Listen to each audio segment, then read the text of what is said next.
নমস্কাৰ ছাত্ৰ-ছাত্ৰীসকল ই কক্ষালৈ তোমালোকক স্বাগতম জনাইছো মই তোমালোকৰ পৰিণীতা মেম আজি মই তোমালোকৰ সমাজ বিজ্ঞানৰ ইতিহাস খণ্ডৰ অন্তৰ্গত 15 নম্বৰ পাঠটি দিল্লীৰ সুলতানী যুগ এই পাঠটিৰ 3 নম্বৰ অংশটোৰ বিষয়ে আলোচনা কৰিম এতিয়া চাও আহাচোন আজি আমি কি শিকিম আজি আমি শিকিম দিল্লীৰ সুলতানী ৰাজবংশ সৈয়দ বংশ আৰু লোদী বংশৰ শাসনৰ বিষয়ে আৰু আমি শিকিম সুলতানী যুগৰ প্ৰশাসন ব্যৱস্থা কেনেকুৱা আছিল লগতে উচ্চপদস্থ বিষয়াসকলনো কেনেকুৱা আছিল তেওঁলোকক কিদৰে নিযুক্তি দিয়া হৈছিল এই সকলোবোৰ কথা আজি আমি আলোচনা কৰিম এতিয়া চাও আহাচোন এয়া চোৱা সৈয়দ বংশ ৰাজত্ব কৰিছিল 1414 ৰ পৰা 1451 খ্ৰীষ্টাব্দলৈকে অৰ্থাৎ এই সময়ছোৱাত সৈয়দ বংশৰ শাসকসকলে শাসন কৰিছিল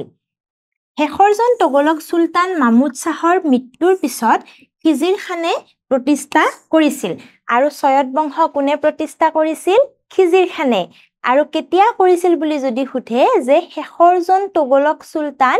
মামুদ শাহৰ পিছত অৰ্থাৎ মামুদ শাহৰ মৃত্যুৰ পিছত খিজিৰ খানে কি কৰিছিল সৈয়দ বংশ প্ৰতিষ্ঠা কৰিছিল মধ্য এছিয়াৰ সমৰখণ্ড তাইমুৰৰ কৰ্তৃত্বত খিজিৰ খানে দিল্লীত শাসন কৰিছিল আৰু মধ্য এছিয়াৰ সমৰখণ্ডৰ তাইমুৰৰ কৰ্তৃত্বত কি কৰিছিল খিজিৰ খানে দিল্লীত শাসন কৰিছিল এই বংশৰ সময়ছোৱাত খিজিৰ খান আৰু মুবাৰক শাহে প্ৰায় 37 বছৰ কাল দিল্লীত শাসন কৰিছিল আৰু এওঁলোকে কি কৰিছিল প্ৰায় 37 বছৰ কাল দিল্লীত শাসন কৰিছিল তাৰ পিছতে চোৱা জানি থওঁ আহা তাইমুৰ আছিল মধ্য এছিয়াৰ সমৰখণ্ডৰ শাসনকৰ্তা আৰু তাইমুৰ কি আছিল মধ্য এছিয়াৰ সমৰখণ্ডৰ শাসনকৰ্তা আছিল তুৰ্কী আফগানসকলৰ দৰেই তেওঁ ঐশ্বৰ্যশালী ভাৰতৰ প্ৰতি আকৰ্ষিত হৈছিল আৰু 1398 পৰা 99 খ্ৰীষ্টাব্দত ভাৰতত অভিযান চলাইছিল আৰু কি কৰিছিল 1398-99 খ্ৰীষ্টাব্দত কি কৰিছিল তাইমুৰে ভাৰতত অভিযান চলাইছিল তোগলক বংশী শেষৰজন শাসক নাছিৰুদ্দিন মামুদৰ শাসনকালত বৃহৎ সংখ্যক সৈন্য সামন্ত লৈ তেওঁ উত্তৰ পশ্চিম ভাৰত আক্ৰমণ কৰিছিল আৰু তোগলক বংশী শেষৰজন শাসক নাছিৰুদ্দিন মামুদৰ শাসনকালত কি কৰিছিল তাইমুৰে ভাৰত আক্ৰমণ কৰিছিল আৰু ভাৰত আক্ৰমণ কৰি কি কৰিছিল প্ৰচুৰ সা-সম্পত্তি ধন-সোণ আহৰণ কৰি তেওঁ সমৰখণ্ডলৈ উভতি গৈছিল আৰু তেওঁ কি কৰিছিল ধন-সোণ যি আছিল লৈছিল আৰু লৈ তেওঁ পুনৰ সমৰখণ্ডলৈ কি কৰিছিল উভতি গৈছিল তাৰ পিছতে চোৱা লোদী বংশত কি হ'ল পাঞ্জাবৰ পৰা অহা আফগান শাসক বাহলুল লোদীয়ে দিল্লীৰ সিংহাসন দখল কৰি সুলতান যুগৰ শেষ বংশ লোদী বংশ প্ৰতিষ্ঠা কৰে অৰ্থাৎ লোদী বংশ কোনে প্ৰতিষ্ঠা কৰিছিল বাহলুল লোদীয়ে ঠিক আছে আৰু এইটো কি আছিল সুলতানী ৰাজবংশৰ শেষৰটো বংশ আছিল এই বংশৰ উল্লেখযোগ্য সুলতান সিকান্দাৰ লোদীয়ে 1506 খ্ৰীষ্টাব্দত দিল্লীৰ পৰা আগ্ৰালৈ ৰাজধানী স্থানান্তৰ কৰে আৰু এই বংশৰ উল্লেখযোগ্য এজন সুলতান আছিল কোন আছিল সিকান্দাৰ লোদী আৰু এও কি কৰিছিল দিল্লীৰ পৰা আগ্ৰালৈ ৰাজধানীখন স্থানান্তৰিত কৰিছিল তাৰ পিছতে চোৱা অন্তিম সুলতান কোন আছিল ইব্ৰাহিম লোদী আৰু এও কি কৰিছিল 1526 খ্ৰীষ্টাব্দত পানিপতৰ প্ৰথম যুদ্ধত বাবৰৰ হাতত পৰাস্ত হয় আৰু লোদী বংশৰ শেষৰজন সুলতান আছিল কোন ইব্ৰাহিম লোদী আৰু এও কি কৰিছিল পানিপথৰ যুদ্ধত কি হ'ল বাবৰৰ হাতত পৰাস্ত হয় আৰু ইব্ৰাহিম লোদীৰ মৃত্যুৰ পিছত সুলতানী যুগ শেষ হয় আৰু বাবৰে দিল্লীত মোগল সাম্ৰাজ্য প্ৰতিষ্ঠা কৰে আৰু এই ইব্ৰাহিম লোদীৰ পিছতে কি হ'ল আমাৰ দিল্লীত সুলতানী যুগ শেষ হ'ল আৰু বাবৰে কি কৰে মোগল সাম্ৰাজ্যৰ প্ৰতিষ্ঠা কৰিছিল 1526 খ্ৰীষ্টাব্দত কি হৈছিল পানিপতৰ প্ৰথম যুদ্ধ হৈছিল আৰু কাৰ মাজত হৈছিল বাবৰ আৰু ইব্ৰাহিম লোদী মনত থাকিব বাবৰ আৰু ইব্ৰাহিম লোদীৰ মাজত কি হৈছিল পানিপতৰ প্ৰথম যুদ্ধ হৈছিল কেতিয়া হৈছিল বুলি যদি সুধে 1526 খ্ৰীষ্টাব্দত ঠিক আছে এতিয়া চোৱা জানি থওঁ আহা 1206 খ্ৰীষ্টাব্দৰ পৰা 1526 লৈ প্ৰায় 320 বছৰ কাল পাঁচটা বংশৰ সুলতানে ভাৰতবৰ্ষ শাসন কৰে কেতিয়াৰ পৰা কৰিছিল 1206 ৰ পৰা 1526 লৈকে প্ৰায় পাঁচটা ৰাজবংশৰ লোকে কি কৰিছিল 320 বছৰ কাল শাসন কৰিছিল ইয়াৰ ভিতৰত দা খিলিজি আৰু তোগলকসকল তুৰ্কী লোক আছিল আৰু দা খিলিজি আৰু তোগলকসকল কি আছিল তুৰ্কী আছিল লোদী বংশৰ সুলতানসকল আফগান পাঠান আছিল আৰু লোদী বংশৰ সুলতানসকল কি আছিল আফগান পাঠান আৰু সৈয়দ বংশৰ সুলতানসকলে কি কৰিছিল নিজকে হযৰত মুহাম্মদৰ জীয়ৰীৰ বংশধৰ বুলি চিনাকি দিছিল এয়া সৈয়দ বংশৰ সুলতানসকলে কি কৰিছিল হযৰত মুহাম্মদৰ জীয়ৰীৰ বংশধৰ বুলি চিনাকি দিছিল ঠিক আছে এতিয়া চোৱা সুলতানসকলৰ প্ৰশাসনিক ব্যৱস্থা অৰ্থাৎ প্ৰশাসনিক দিশতনো সুলতানসকল কেনেকুৱা আছিল এই কথা তুৰ্কী আফগানসকলে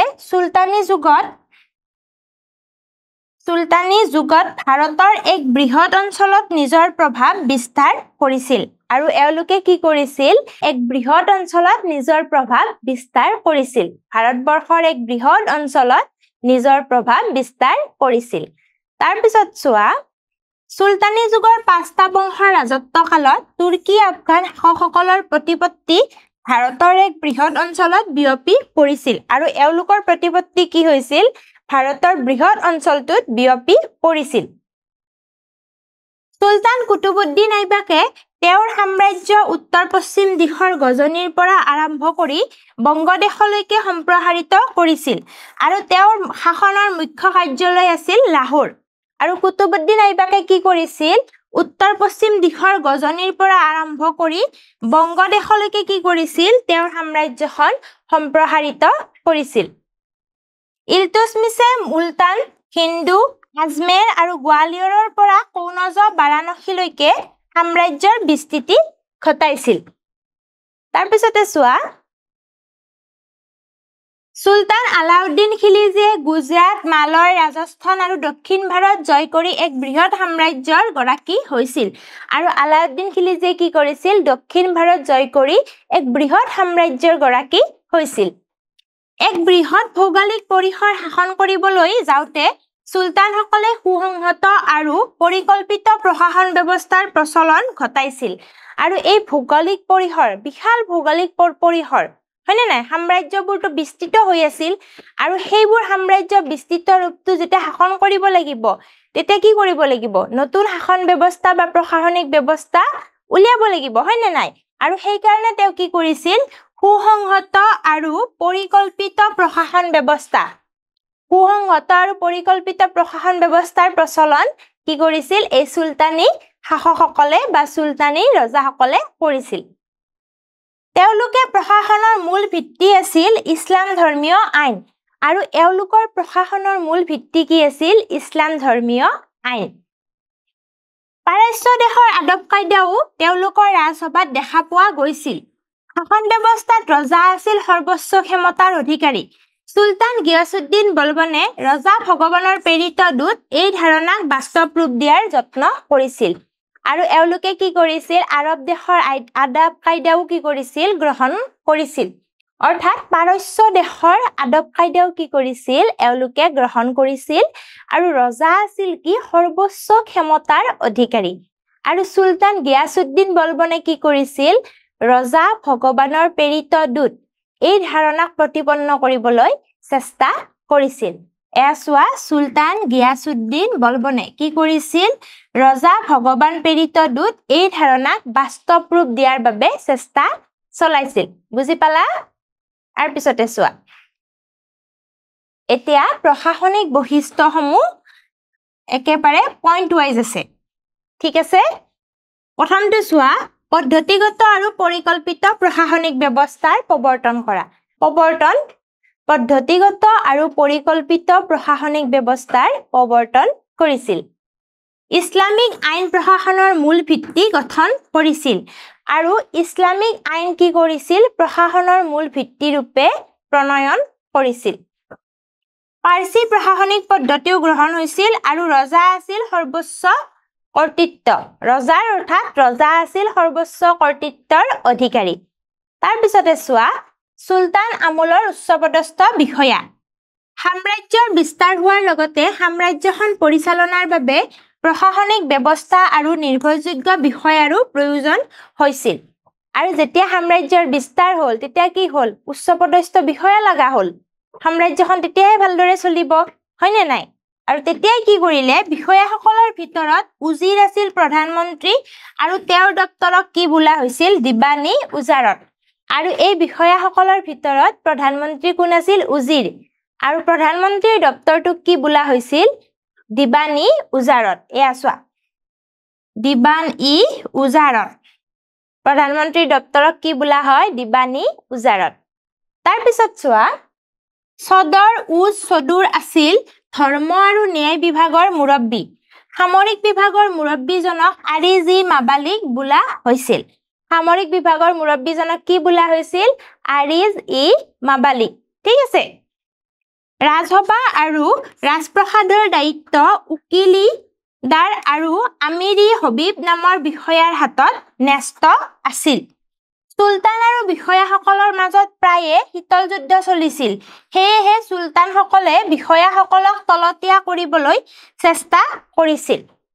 অৰ্থাৎ সুলতান আৰু বিষয়াসকলৰ মাজত কি হৈছিল শীতল যুদ্ধ হৈছিল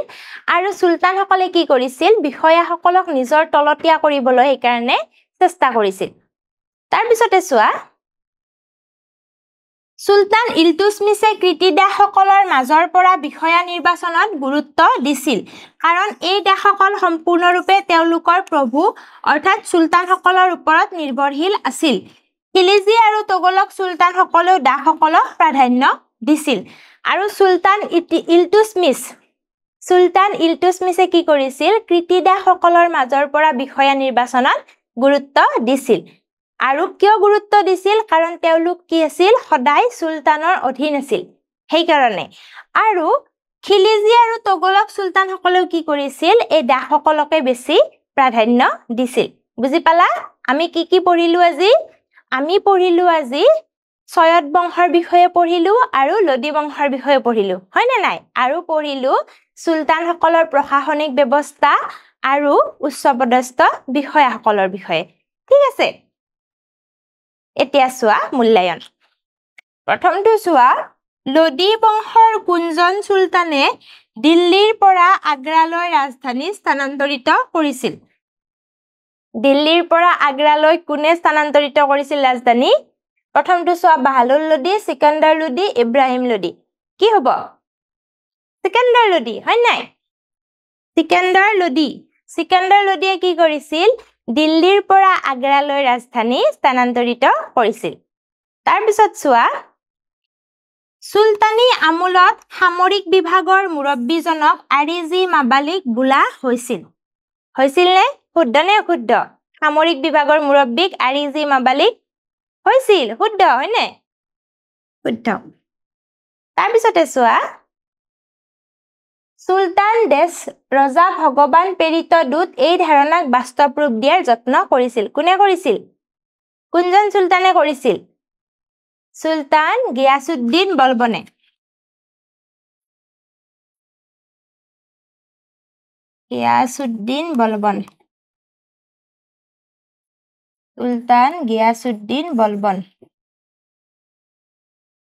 সুলতান গিয়াসুদ্দিন বলবনে ৰজা ভগৱানৰ প্ৰেৰিত দূত এই ধাৰণাক বাস্তৱ ৰূপ দিয়াৰ যত্ন কৰিছিল বুজি পালা